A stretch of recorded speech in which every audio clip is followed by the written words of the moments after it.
boa tarde, boa noite. Somos o Polêmicas do Nosso Tempo e hoje o tema que nós vamos tratar é fake news. A ideia de fake news já existiu há muito tempo e não é uma terminologia nova, mas que já acontece e sempre aconteceu no mundo, desde que o mundo é mundo. Nós temos um exemplo que é no caso da filosofia antiga, que é os chamados sofistas. Quem eram os sofistas? Eles eram os mercadores de conhecimento que ensinavam as pessoas a habilidade da retórica para elas poderem discutir na arena política, na ágora. Isso, na Grécia Antiga, na ágora. E nos dias de hoje é a mesma coisa. Hoje nós temos essa terminologia chamada fake news, que na verdade, se for colocar na atualidade, a gente pode chamá-los de mercadores da verdade. Tem alguns exemplos, Tete, de mercadores da verdade que a gente pode começar a nossa conversa?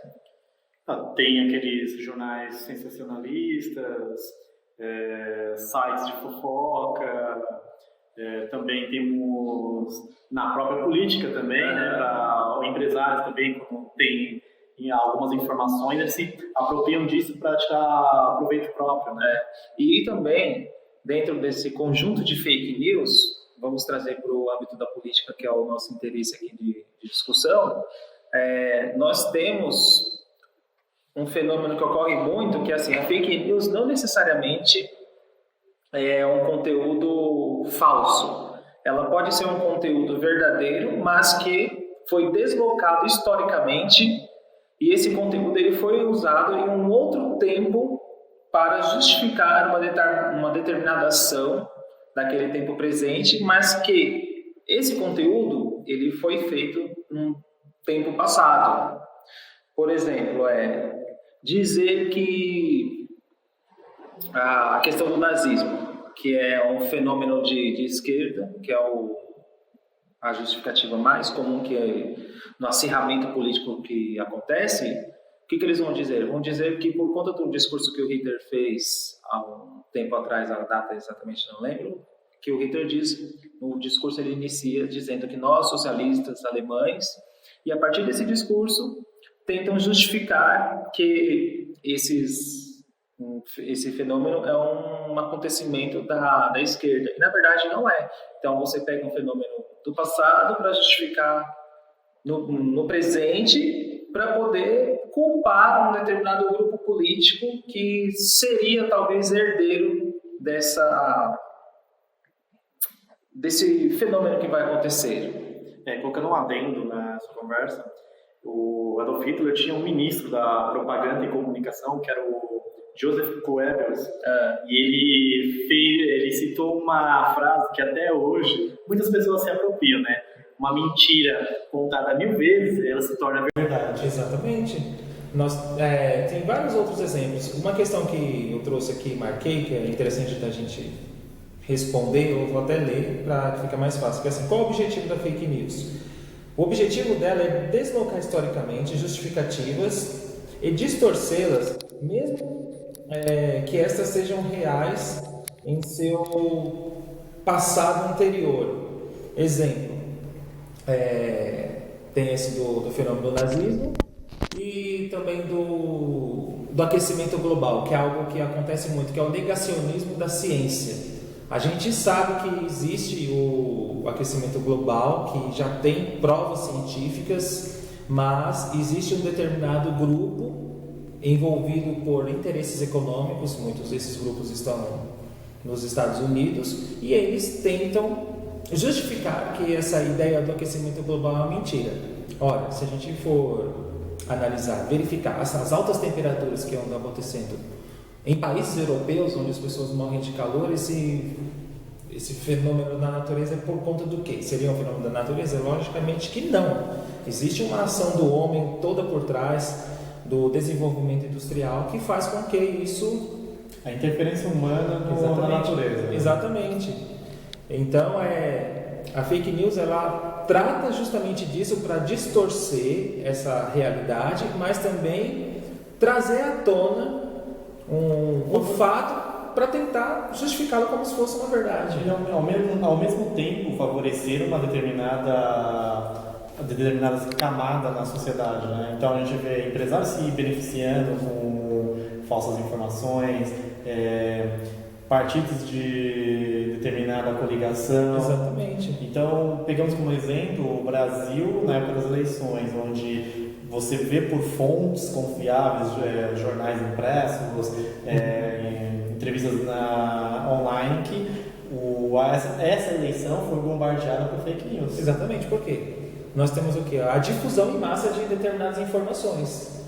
Então, o que acontece? O que é interessante dentro desse contexto de fake news? Por mais que se dialogue com informações precisas, muitas vezes a pessoa está imbuída daquela informação que necessariamente não é verdadeira, ela é falsa, mas ela já tem aquela opinião pré-formada sobre um determinado conceito. Então, aí que entra a confusão no cenário todo. Por quê? Você tenta provar algo que é verdadeiro, mas aquela pessoa acha que a verdade é uma outra coisa que não é aquela que você está contando. Então fica uma verdadeira guerra ideológica, como está acontecendo atualmente, não é? E quem são os precursores da guerra ideológica? Nós temos o Steve Bannon, no Brasil, Olavo de Carvalho, tem o próprio Jair Bolsonaro, que é um grande propulsor dessas fake news e se utiliza em demasia delas para poder... E mais interessante, falar o mentira. governo desqualifica a imprensa, qualquer tipo de imprensa, que for contra a ideologia dele, e vai propagando diversas informações para aquelas pessoas que se identificam com o que ele fala, né? Por mais que você prove que o governo tem falhas, o governo não fala a verdade, mas ele faz o seu discurso para as pessoas que compram essa ideia dele, que ela tem se simpatizam com o que ele fala. Exatamente, que é aquilo que a gente já havia dito em vídeos anteriores, que é a seleção afetiva dos fatos. Por mais absurdo que seja, repetindo a ideia, e se eu me identifico com aquele fato, eu vou selecioná-lo como verdade absoluta e vou espalhá-lo para outras pessoas, de modo com que elas se afetem com essa verdade, se identifiquem, e aí elas vão acreditando nesse tipo de fato.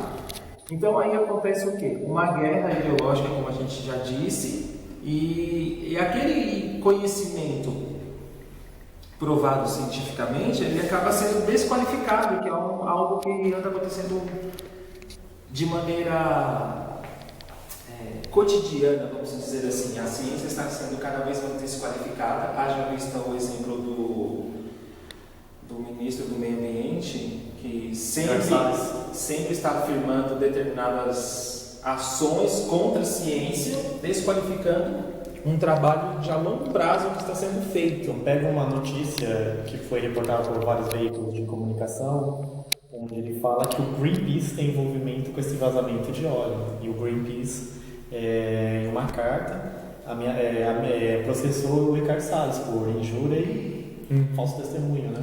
Exatamente. Então é um cenário totalmente confuso, o que a gente está vivendo, difícil de entender. Outra piada que eu achei engraçada foi o secretário de pesca falando que os peixes são inteligentes. Quando eles veem o óleo, uma grande porção de óleo, eles olham aquilo, eles desviam.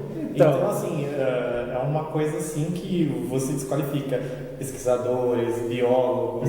Você vê todo aquele trabalho que eles fazem em campo para despoluir um serviço que não faz parte desse. A maioria do pessoal é voluntário, e no meio disso sempre há alguém que é interessado naquilo propagando fake news.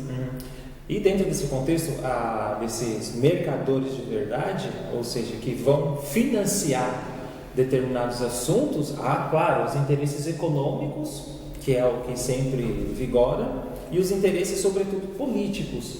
No caso dessa última eleição da Argentina? No Brasil mesmo, no ano passado, houve uma difusão em massa de fake news, E agora, recentemente, a gente está vendo que está acontecendo uma espécie de ressurreição na América Latina no geral. E, por exemplo, agora na Bolívia, o Evo Morales está para cair, porque o grupo político aliado à direita não aceitou a derrota e estão tentando derrubá-lo e assumir o governo no lugar dele. Então, cada um tem uma narrativa e cada um coloca a sua verdade, e a população nesse meio vai se identificando com aquele que, vamos dizer assim, tem maior poder econômico para poder convencer o outro sobre a sua narrativa. É que se você for pegar pessoas que assim têm esse comportamento ultraconservador, eles compram a ideia do Bolsonaro porque eles têm em mente que Bolsonaro fala o que eles querem. Eles acham que o Bolsonaro fala a verdade. Em algumas discussões eu conversei com alguns simpatizantes do bolsonarismo, e muitos falam que o Bolsonaro fala o que vem à mente, que ele está certo, que muitos dos candidatos de esquerda, direita ou centro não têm coragem de falar o que ele fala. Pode até ser que fale, mas dentro desse contexto, o que a gente vê? Voltando, essa guerra ideológica, tudo se tornou ideologia. Então, muitas vezes as pessoas vão me perguntar, mas afinal de contas, o que será ideologia? Só para a gente deixar claro que ideologia é uma ideia sobre um fato. Então, eu tenho um determinado acontecimento, eu jogo uma ideia, e essa ideia, que é a ideologia, ela vai colocar o significado sobre isso. Então, é justamente isso que anda acontecendo. Os vários significados sobre determinadas realidades, ou realidade, vamos dizer, e dentro dessa realidade elas vão transformando-se em realidades, ou seja, uma única realidade, que é um fato que ocorreu, e vem as narrativas, colocam outros significados, ou seja, outras ideologias, e vão dando várias outras realidades dentro desse contexto, e as pessoas acabam ficando confusas sobre aquilo que o Racionais dizia, em qual mentira eu vou acreditar. E o grande mar de informações onde circula, nós temos dois, que é a internet, né?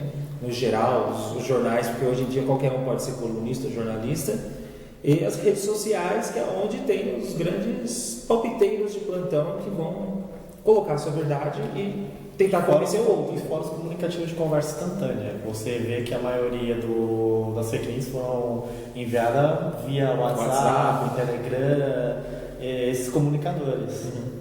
Vamos dar um exemplo do Steve Bannon, que é o cara atual da Cambridge Analytica. Isso, acho que você tem umas ideias para falar disso aí, que é bem interessante em relação ao... Então, às ações dele. Ele foi responsável pela propagação dessa ideia ultraconservadora. Ele foi um dos principais marqueteiros da campanha do Donald Trump. E ele foi propagando isso tanto na Inglaterra, com o Bernie Sanders, e fora os partidos conservadores na Itália, Portugal. E parece que recentemente no Brasil ele participou de um congresso, não foi? Ele participou de um congresso aqui no Brasil organizado pelo Eduardo Bolsonaro, se eu não me engano, tenho certeza, e parece que o Olavo de Carvalho também estava envolvido nessas estratégias. Parece que o objetivo do debate era trazer essas estratégias de discussão política, né, essas questões. Na verdade, é como você convencer o outro de uma forma massiva, você trazer conteúdos já pré-moldados, pré-formados para um determinado grupo que se alinha a essa perspectiva ideológica. Então, resumidamente, o mundo se transformou numa verdadeira polarização ideológica. Muitos vão dizer que é esquerda e direita, mas a fake news ela surge dos dois lados, e as pessoas dentro desse contexto vão tentando entender qual a narrativa que se adequa melhor àquele fato que parece, vamos dizer assim, extremamente confuso, né? Isso me lembra um pouco um romance, o livro do José Saramago, aquele ensaio sobre cegueira, onde as pessoas vão ficando cegas de repente, elas acabam enxergando um mar de leite branco. Aliás, até o Walter Salles fez uma versão em filme, ficou muito bonito, e as pessoas ficam sem enxergar. O que esse filme nos ensina? Ali é como se fosse uma espécie de cegueira social. Então, a análise que eu faço nos tempos atuais é justamente essa. Estamos caminhando para uma cegueira social, aonde temos um avanço tecnológico muito grande, porém, todavia, entretanto, as pessoas não estão sabendo lidar com esse mar de informações. É mais ou menos aquilo que uma vez o Isaac Newton disse: o que sabemos é uma gota e o que ignoramos é um oceano. Então a gente sabe uma pequena gota dentro desse mar de informações, e essa pequena gota ainda parece que está errada dentro desse mar de informações, que a gente está se afogando. Ou, para encerrar o assunto, é aquilo que o Mário Sérgio Cortella disse, uma vez que nós navegamos na internet, mas ele vai dizer o contrário: nós estamos naufragando na internet por conta desse mar de informações. Naufragando-nos, a gente não sabe exatamente o que fazer com esses saberes, teoricamente. Tem um direcionamento certo para isso. Exatamente. Vamos encerrar e colocando algumas dicas culturais. A dica cultural que eu trago é uma dica filosófica, que é os Diálogos do Platão, que é um livro chamado Sofista, que ali eu considero que não vou dizer que é a gênese dessa ideia de fake news, mas ali já tem o que a gente está discutindo hoje. O que são sofistas? Como eu já disse, esses mercadores da verdade, são os mercenários, que são pessoas que elas ensinam os outros na habilidade da retórica, mas elas recebem salário para isso, coisa que antigamente na Grécia era altamente condenável. E tem um livro,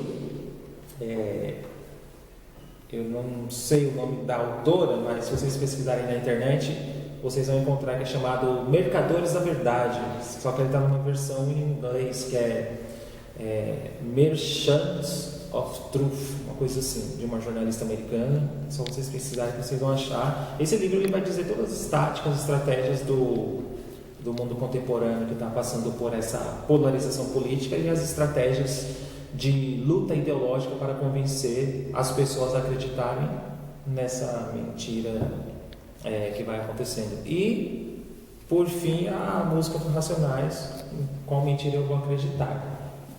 Eu aconselho a assistir o filme V de Vingança. É muito bom. Então, ele retrata todo esse cenário que a gente vive, assim, fake news, verdades, doutrinação. É um filme, depois de um filme. E aliás, essa máscara, se eu não me engano, do V de Vingança, está sendo utilizada bastante em algumas manifestações. Normalmente quem usa é o grupo Hackers Anônimos, alguns manifestantes, e tem outra série também chamada Gunpowder, que fala sobre a guerra entre cristãos católicos e os cristãos protestantes. É bem bacana. Você fala também sobre a história de Guy Fawkes. Então vamos deixar essas referências para vocês e leiam, vão buscar. A dica que a gente deixa também é: antes de acreditar em qualquer notícia, tente pesquisar, ao menos ler mais de uma vez, porque muitas vezes uma versão de um fato ela tem várias, e assim você consegue construir o seu pensamento, formar suas ideias sem se ancorar em ideias pré-moldadas, pré-formadas, que são simples demais e que parecem ser salvadoras da pátria. Tá? É isso que o Polêmicas do Nosso Tempo deixa como recado, e até mais. Até a próxima. Até a próxima.